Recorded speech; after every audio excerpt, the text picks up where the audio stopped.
this quick video I want to show you the pick grip that changed absolutely everything for me. No bullshit, right to the point, and it works for absolutely any technique, sweep picking as well, economy picking, hybrid picking, and of course also rhythm playing. Getting this kind of control and precision all started for me when I started placing my wrist on the bridge like this. When I was younger, I sometimes tried the floating hand approach, so when the wrist is not connected to the bridge like this. But whenever I tried to work with that kind of approach, I got some string noise, as you can hear, and I didn't really feel fully in control. So I wasn't in control over which string I was hitting, and there was quite some noise. So that's the first thing I learned. I only really disconnect from the bridge when I'm playing chords, for example. So when I'm playing a chord pattern like this, with some quick dead notes in between, I do disconnect from the bridge, but for everything I showed you in the intro, so for rhythm playing or for lead playing, I'm connected to the bridge, but I'm not always muting. So the location of my palm is right here. It's not on the strings, it's on the bridge. The second mistake I made once I went for that kind of playing approach is pushing too hard on the bridge. So if you have Floyd Rose or any kind of whammy bar like me right here, and you try this for the first time, you might push on the bridge, which will get you those variations in pitch. So this is another thing you have to learn right from the start, not pushing right here, just gently placing your hand. Then you will not ever get those pitch bendy stuff happening. The next important thing that I did was close my fist like this. I did start out with an open-handed picking approach like that, and there are tons of great players who do that out there. But whenever I do this, for example, if I just play downstrokes with my fingers flopping around like this,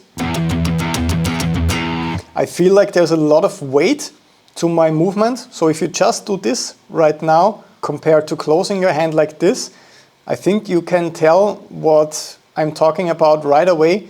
With an open hand, I always feel like my fingers are kind of flopping around and touching all the stuff I don't want them to touch, and it feels like a less ergonomic way of playing compared to playing like this. But once again, just like with what I talked about when it comes to the whammy bar back here, I don't want a tight grip like this, so I don't close my hand like that and kind of clench my fist. That would be very, very exhausting actually to play like that all the time, and I can also feel that I'm cramping up right here and in other parts of my hands or fingers. So my grip is super relaxed. I just close my fist like this, but I'm not clenching my fist, just moving my fingers like that, and that's it. And for the pick itself, maybe you've seen that already, I have it in this area of my finger. So I don't place it right on the knuckle like this. Let me switch to a red pick real quick. I think you can see this one better probably. So I don't place it right on the knuckle right here or on this one. I place it in between, kind of on the fleshy part of the finger right here. So not all the way back here, it's right here. I place it right there, and then I close my fist with my thumb, just like this. And that's the pick grip that I like to use. Let's check out a close-up shot with the big red pick. I do like to play smaller Jazz 3 size picks. This one is also Jazz 3, but it's a little bit bigger. I will show you a quick comparison. So the black one is the one I usually use, the smaller Jazz 3 size, and the red one is the one I'm using now for demonstration purposes. As you can see, the exact same shape. This one is just a little bit smaller. And the reason why I like to go for smaller picks is because I'm really just working with the tip of my pick. Analyze how little I'm digging into the strings when I'm playing. So I really just work with the tip of the pick, and I don't have the pick sticking out like this. Because if you play like that, it will be very hard to navigate in between the strings. You will always kind of get stuck when you play like this. But when you only work with the tip,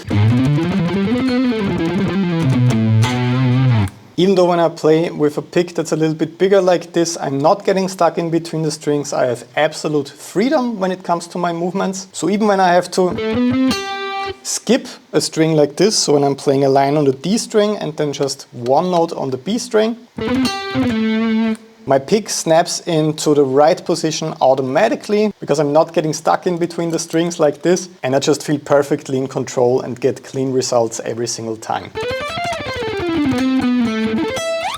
The next thing I do that's important to consider is I always keep my wrist very loose and relaxed, so I never pick like this from my full arm, which is how I started out when I got into rock and metal. I basically just did this in order to pick fast.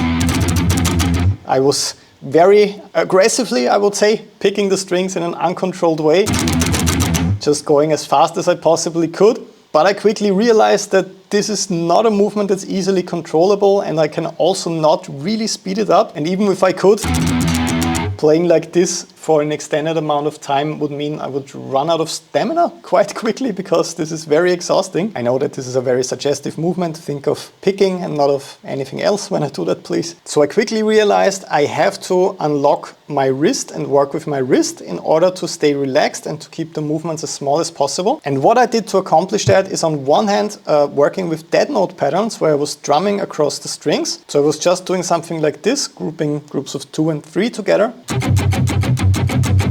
So 1, 2, 1, 2, 1, 2, 3, 1, 2, 1, 2, 1, 2, 3, for example, and really working with my wrist, having it very loose and relaxed. And when I warmed up like this, not focusing on my fretting hand at all, it's literally just blocking the strings.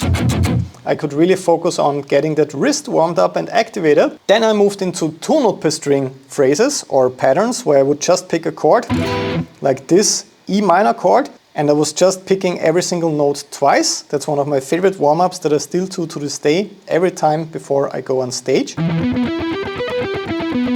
So every note is picked twice before I move to the next string. Once again, this is something you can't do if you work with a movement like this. You will get a lot of string noise, you will not feel in control if your wrist isn't fully warmed up and unlocked, which is why this is one of my favorite warm-up exercises to do. And after working on that for a while and really feeling that loose and relaxed wrist, I would go into practicing some 3-note per string patterns, just like this, for example.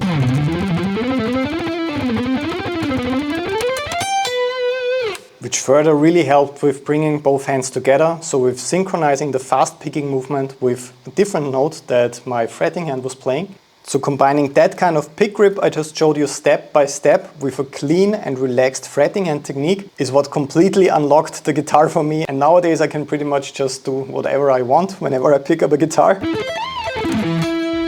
Which is why I presented you with all this quite useful information completely for free in this video, to genuinely help you out as much as I can. But in order to actually put this all into action, you sadly need to do more than just watch this video. You need to get to work with the right exercises. And I also got you covered when it comes to this. You just have to click the link down below. Over there you will get access to a structured step-by-step system and the perfect practice routine that just takes 30 minutes a day. That will take your picking technique to the level that I showed you in today's video. So if you would like to take the easy way and get a step-by-step practice plan and system when it comes to transforming your picking technique to get professional results like this, all you have to do is click the link down below. I will see you over there. Have an amazing day, greetings from LA, and bye bye.